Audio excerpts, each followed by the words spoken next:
Hi MBK news viewers. తెలంగాణలో అంగన్వాడీ టీచర్లు, హెల్పర్ల ఆందోళన తీవ్రస్థాయిలోకి చేరింది. చలో హైదరాబాద్ కార్యక్రమంతో ప్రభుత్వాన్ని ఒత్తిడి చేయాలని వారు తలుసుకున్నారు. ప్రధాన ఆందోళన వివరాలు చూస్తే అంగన్వాడీ టీచర్లు, హెల్పర్లు ప్రీ ప్రైమరీ స్కూళ్ల విధానాన్ని రద్దు చేయాలని, తమ ఉద్యోగాలు కాపాడాలని డిమాండ్ చేస్తూ రోడ్డెక్కారు. ఈ కార్యక్రమాన్ని దృష్టిలో పెట్టుకుని పోలీసులు ముందస్తుగానే వారిని అరెస్టు చేసి స్థానిక పోలీస్ స్టేషన్లకు తరలించారు. కీలక డిమాండ్లు ఇవే: వేతనాలను 18,000 రూపాయలకు పెంచాలి, రిటైర్మెంట్ ప్రయోజనాలు, సమ్మె వేతనాలు వెంటనే చెల్లించాలి, ప్రీ ప్రైమరీ విద్యను అంగన్వాడీల్లోనే చేపట్టాలి, ఉద్యోగ నష్టం రాకూడదు.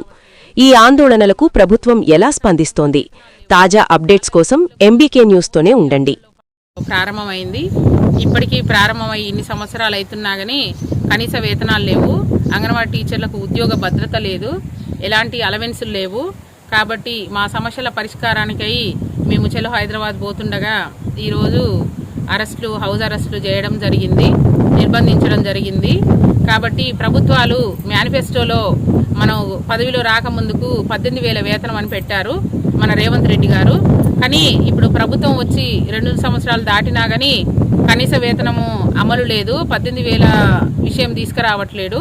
కనీసం మాకు ధరలకు అనుగుణంగా వేతనాలు లేవు, చాలా ఇబ్బందులకు గురవుతున్నాము. 2 యాప్లలో పనిచేయడము మరియు అదనపు బాధ్యతలతోటి BLO డ్యూటీలతోటి కూడా సతమతం అవుతున్నాం. మేము ఇన్ని చేసినా కానీ కనీస వేతనం లేదు, కనీసం ధరలకు అనుగుణంగా కూడా లేదు. ఎలాంటి గ్యాస్ బిల్లులు కూడా సరిపోని రావడం లేదు, కూరగాయ బిల్లులు కూడా సరిపోని లేదు. జీతంలో కలించే మేము పెట్టుకోవడం జరుగుతుంది.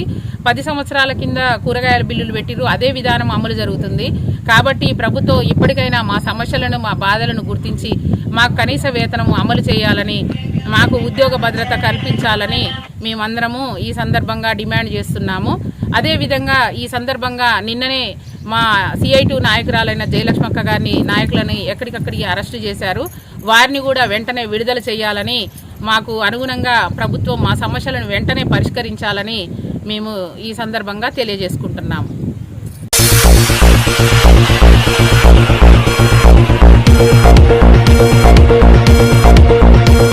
24/7 చూస్తూనే ఉండండి ఎంబీకే న్యూస్. ఈ వార్తలు ఇంతటితో సమాప్తం. తిరిగి మళ్ళీ మరో న్యూస్లో కలుసుకుందాం.